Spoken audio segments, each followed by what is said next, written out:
ಏ ವಿಶಾಲಾಕ್ಷಿ, ತಡಿಯ ಮರೇತಿ, ನಿಧಾನ ಹೋಗೋಣ. ಅದೇನು ಓಡ್ತಾ ಇದೀಯೇ? ಓ ಲಕ್ಷ್ಮಕ್ಕ, ಇಲ್ಲ ಜಾನುವಾರು ಬರ್ತವೆ ಹೊತ್ತಾತು. ಕತ್ಲೆ ಆತ ಬಂತು ಮರ್ರ. ಹುಡುಗರು ಎಲ್ಡೆ ಅದಾವೆ, ಪರೀಕ್ಷೆ ಹತ್ರ ಬಂದದೆ. ನಾ ಹೋತೀನಿ, ನೀವು ನಿಧಾನಕ್ಕೆ ಬನ್ನಿ ಆತ. ಬಬೇಕು ಹೋಗ್ಬತ್ತೀನಿ ಕಣ್ರಿ, ಸಿಗೋಣ ಆಮೇಲೆ. ಹ್ಞೂ ಸರಿ ಮಾರೇತಿ. ಲಕ್ಷ್ಮಕ್ಕ, ವಿಶಾಲಾಕ್ಷಕ್ಕ ಭಾರಿ ಬದಲಾಗ್ಯಾರಲ್ಲನ್ರಿ. ಹೂನೇ ಭವ್ಯ, ಮೊದಲಿನಂಗೆಲ್ಲ ಇಲ್ಲ. ಈಗ ಅದು ಅಷ್ಟೇ, ಈಗ ಹೋಗಿದೆ ಅಂತಕ್ಕೆ. ನಾವಿಬ್ರು ಎಂಥದಾರು ಮಾತಾಡ್ಕೋತ ಬರ್ತೀವಲ್ಲ, ಅದಕ್ಕೆ ಹೋಗಿದ್ದದು. ಮಾತಾಡೋದು ಬೇಡ, ಅಲೆಸೋದು ಬೇಡ ಅಂತ. ಮೊದಲಿನಂಗಿಲ್ಲ, ಈಗ ಅದು ಭಾರಿ ಬದಲಾಗ್ಯದ ಮಾತ್ರ. ಅದ್ರ ಗಂಟೆ ಅಂತ ಕುಡಿಯೋದು ಬಿಟ್ಟಾರ? ಇವಲ್ಲೇ ಪಕ್ಕದಲ್ಲೇ ಅಲ್ಲ.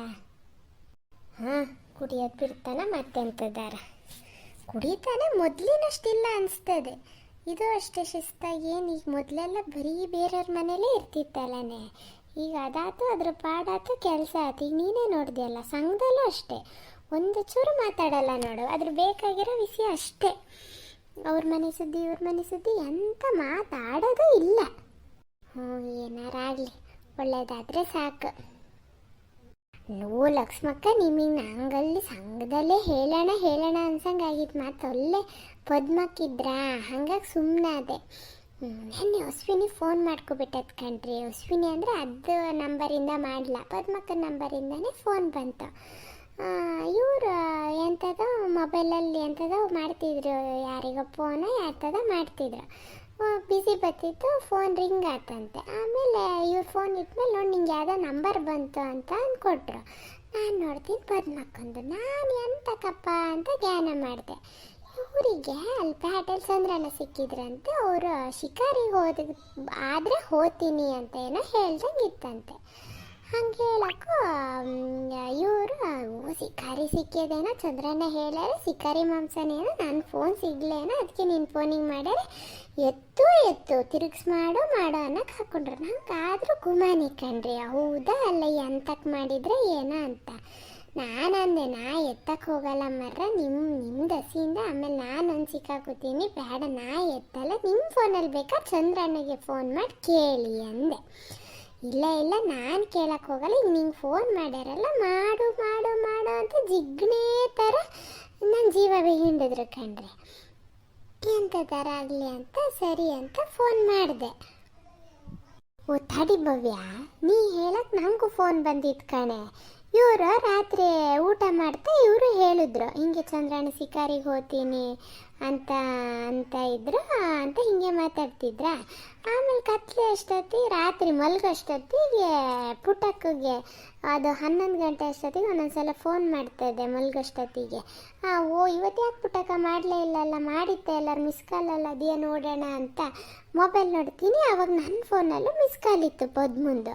ನಾನು ಅಂದೆ, ಈ ಪದ್ಮುಂದು ಫೋನ್ ಅದೇ ಕಣ್ರಿ ಅಂತ ಅಂದೆ. ಹಂಗೆ ಅನ್ನೋಕ್ಕೂ ಇವರು ಅದೇ ಮಾತು ಹೇಳಿದ್ರು, ನಿಮ್ಮಲ್ಲಿ ಮಹೇಶ್ ಅಂತ ಮಾತು ಹೇಳಿದ್ನು ಅದೇ ಮಾತು ಹೇಳಿದ್ರು. ಶಿಕಾರಿ ಮಾಂಸ ಸಿಕ್ತೇನೋ ಕಣೆ, ಮಾಡು ಅಂದರು. 11 ಗಂಟೆಗೆ ನಾನು ಫೋನ್ ಮಾಡಲ್ಲ, ಶಿಕಾರಿ ಮಾಂಸ ಇದ್ದರೆ ಅವ್ರ ಮನೇಲಿ ಫ್ರಿಜ್ ಅದೇ, ನಿಮಗೆ ಅಷ್ಟು ಕೊಡ್ಬೇಕು ಅನ್ನೋದಿದ್ರೆ ತೆಗ್ದಿಡ್ತಾರೆ. ನಾನು 11 ಗಂಟೆಗೆಲ್ಲ ಫೋನ್ ಮಾಡೋಳಲ್ಲ, ನಿಮ್ಮ ಮೊಬೈಲಲ್ಲಿ ಫೋನ್ ಅದೇ, ಕರೆನ್ಸಿ ಅದೇ, ಮಾಡೋದಾರು ಮಾಡ್ಕೊಳ್ಳಿ ಅಂತ ಅಂದೆ. ಇವ್ರು ಮಾಡಲ.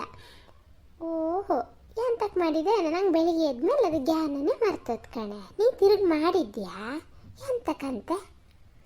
ಶಿಕಾರಿ ಮಾಂಸ ಆಗಿದ್ರೆ ಇವತ್ತಲ್ಲಿ ಸಂಘದಲ್ಲಿ ಯಾರು ಹೇಳೋರು, ಶಿಕಾರಿ ಅಲ್ಲೇ ನಾಲನೆ.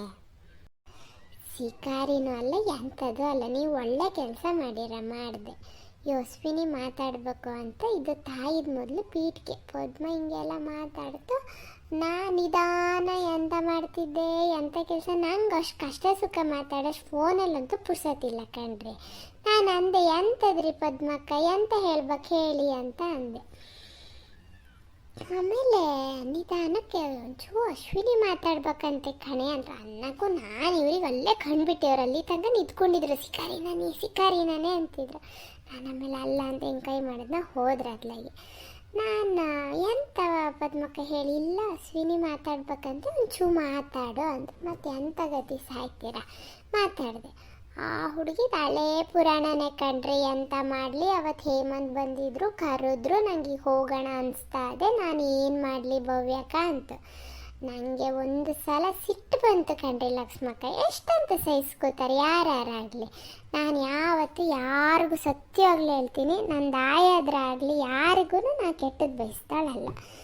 ಬಿಡಿ ಎಲ್ಲರೂ ಚೆನ್ನಾಗಿರೋಣ ಅಂದ್ಕೊಂಡೆ ಅದೇ ಮನಸ್ಥಿತಿಯಲ್ಲಿ ನಾನು.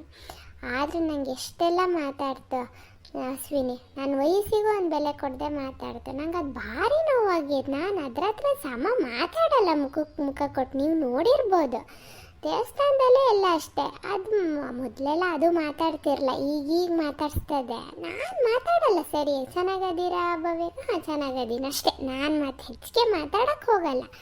ಅಷ್ಟು ನೋವು ಮಾಡೈತೆ ಅದು. ಬೇಡ, ಅವ್ರವ್ರಿಗೆ ಜೀವನ ಅವ್ರವ್ರು ನಡ್ಸ್ಕೊ ಹೋಗಲಿ. ಆಮೇಲೆ ನನಗೆ ತುಂಬ ಸಿಟ್ಟ ಏರ್ತು. ನಾನಂದೆ ಅಶ್ವಿನಿ ನೋಡೋ, ನಿನ್ನ ಜೀವನ ನಿಂಗೆ ಗೊತ್ತು, ನೀನೇನು ತಿಳುವಳಿಕೆ ಇಲ್ದಿಲ್ದವಳಲ್ಲ, ಅಥವಾ ನೀನೇನು 15 ವರ್ಷಕ್ಕೆ 18 ವರ್ಷದ ಕೆಳಗಡೆ ಮದುವೆ ಮಾಡಿದ್ದಲ್ಲ. ನಿಂಗೂ ಆಗ ವಯಸ್ಸು ಆಗಿದೆ, ಒಂದು 21-22 ವರ್ಷ ಆಗಿದೆ, ನಿಂಗೂ ತಿಳುವಳಿಕೆ ಅದೇ. ಈಗಿನ ಕಾಲದ ಹುಡುಗಿ ನೀನು. ನನಗೊಂದು ಮಾತು ಹೇಳಿತ್ತದ ಅವತ್ತು ಜಗಳದಲ್ಲಿ, ನೀವೆಲ್ಲ ಓಲ್ಡ್ ಮಾಡೆಲ್ಗಳು, ನನಗೇನು ಹೇಳಕ್ಕೆ ಬರ್ತೀರಾ ಅಂತ ಒಂದು ಮಾತು ಹೇಳಿತ್ತು. ನಾನು ಅದು ಭಾರಿ ಮನಸ್ಸಲ್ಲಿ ಇತ್ತು ನನಗೆ. ನಾನು ಸಾಮಾನ್ಯ ಯಾರಿಗೂ ಹಿಂಗೆ ತಿರ್ಗಿಸೆಲ್ಲ ಹೇಳಲ್ಲ. ಆದರೂ ಇವತ್ತು ರೋಸ್ ಆಗಿದ್ನ, ಅದಕ್ಕೆ ಹೇಳಿದೆ, ನಾವೆಲ್ಲ ಏನೇ ಓಲ್ಡ್ ಮಾಡೆಲ್ಗಳು, ನಮಗೆಲ್ಲ ಗೊತ್ತಾಗಲ್ಲ. ನಮ್ಮ ಕಾಲದಲ್ಲಿ ಹೆಂಗೋ ಜೀವನ ನಡ್ಕೊ ಹೋತೋ, ನಮ್ಮ ಓಲ್ಡ್ ಮಾಡೆಲ್ಗಳ ಹತ್ರ ಎಲ್ಲ ನೀನು ನನ್ನ ಹತ್ರ ಏನೂ ಕೇಳಕ್ಕೆ ಬರಬೇಡ ಅಂದೆ. ಒಳಗೆ ಶುರು ಮಾಡ್ಕೋತ ಅನಿಸ್ತದೆ, ತಾಯಿ ಅಳ್ಬೇಡ ಅಂತ ಹಿಂದ್ಗಡೆಯಿಂದ ಹೇಳೋದು ಕೇಳಿಸ್ತು. ಆಮೇಲೆ ಇಲ್ಲ ಭವ್ಯಕ್ಕ ಹಂಗೆ ಹಿಂಗೆ ಅಂತ ನಾನು ಆಮೇಲೆ ಇಲ್ಲಿ ಕಿಟ್ಟುಗೊಂಚೆ ಎಂಥದ್ದು ಬರ್ಸ್ಬೇಕು, ಅವ್ನು 2 ದಿನ ಹುಷಾರಿರಲ್ಲ ಅಂತ ಸಾಲಿಗೆ ಹೋಗಿರಲ್ಲ, ಇವತ್ತು ಹೋಗ್ಯಾನೆ ರಾಶಿ ಬರೆಯೋಕ್ಕದೆ, ನಾನೀಗ ಬರ್ಸ್ಬೇಕು ಅಂದೆ. ಫೋನ್ ಕಟ್ ಮಾಡಿದೆ. ಮತ್ತೆ ಒಂದು 9:30 ಅಷ್ಟೊತ್ತಿಗೆ ಮತ್ತೆ ಫೋನ್ ಬಂತು. ಇವ್ರು ಮತ್ತೆ ಶಿಕಾರಿ ಮಾಂಸ ಅನ್ನೋಕೆ ಶುರು ಮಾಡಿಕೊಂಡ್ರು. ಇವರಿಗೂ ಸರಿ ಬೈದೆ. ನಮ್ಮನೆಲ್ಲ ಅತ್ತೆ ಮನೆ ಸರಿ ಬೈದರು. ಎಂತ ಆಗ್ಯದ ನಿಂಗೆ, ಸುಮ್ಮ ಕುತ್ಕ ನೀನು, ಆದರೂ ಫೋನಿಗೆ ಬಂದರೆ ಅದು ಎತ್ತಬೇಕೋ ಬೇಡ ಅನ್ನೋದು ಅದಕ್ಕೆ ಬಿಟ್ಟಿದ್ದು. ನೀನೇನು ಹೇಳೋದು, ನಿಂಗೆ ಅಷ್ಟು ಶಿಕಾರಿ ಮಾಂಸ ಅನ್ನೋದಿದ್ರೆ ನಿನ್ನ ಫೋನ್ ತಗೊಂಡು ಫೋನ್ ಮಾಡೋ ಅಂತ ಅಂದರು. ಆಮೇಲೆ ಹಾಗೆ ಗುಣಕ್ಕೆ ಸುಮ್ಮ ಕೂತಿದ್ರು. ಆಮೇಲೆ ಅತ್ತೆ ಮನೆ ನಿಧಾನಕ್ಕೆ ಹೇಳಿದ್ರು, ಅಲ್ಲ ನೋಡು ಫೋನ್ ಮಾಡು ಎಂತ ಅಂತ ಕೇಳು ಅಂದ್ರೆ. ಹಾಗಾಗಿ ಮತ್ತೆ ನಾನು ಒಂದು 9:30 ವರ್ಷ ಊಟ ಎಲ್ಲ ಆಗಿತ್ತು. ಬಿಗ್ ಬಾಸ್ ನೋಡ್ತಾ ಕೂತಿದ್ರು ಅಮ್ಮ ಇವರು ಕಿಟ್ಟ ಎಲ್ಲ ಬಿಗ್ ಬಾಸ್ ನೋಡ್ತಾ ಕೂತಿದ್ರು. ನಾನು 10 ಗಂಟೆ ಅಷ್ಟೊತ್ತಿಗೆ ನಾನು ತಿರುಗಿಸಿ ಮಾಡಿದೆ. ಎಷ್ಟಾರ ಮನ್ಸು ಕೇಳಲ್ಲ ಎಂಥದ್ದು ಏನೋ ಅಂತ. ಬೇರೆ ಹುಡುಗಿ ಅಳ್ತಿತ್ತ, ಎಂತ ಆತಪ್ಪ ಅಂತ ಅದೊಂದು ಜೀವ ಹೊಡ್ಕೋತಿತ್ತು. ಎಂಥದ್ರಿ ಪದ್ಮಕ್ಕ ಅಂದೆ. ಅವಾಗ ಏನಿಲ್ಲ, ಏನೋ ನೀನು ಒಂಥರ ಅದ್ರ ಅಕ್ಕ ಅನ್ನಂಗೆ ಅದು ಮಾತಾಡ್ತದೆ, ನೀನು ಬಾಯಿಗೆ ಬಂದಂಗೆ ಅದಕ್ಕೆ ಹೇಳ್ದೆ ಅಲ್ಲ, ಅದಕ್ಕೆ ಬೇಜಾರಾಯ್ತು. ಏನು ಕೇಳ್ತು, ಹೋಗ್ಲಾ ಬೇಡವಾ ಕೇಳ್ತು, ನೀನು ಹೋಗು ಇಲ್ಲ ಬೇಡ ಅನ್ಬೋದಿತ್ತು ಅಂತ ಅಂದರು. ಅಲ್ಲೂರುಮ್ಮ ಏರ್ತು ನೋಡಿ ನನಗೆ.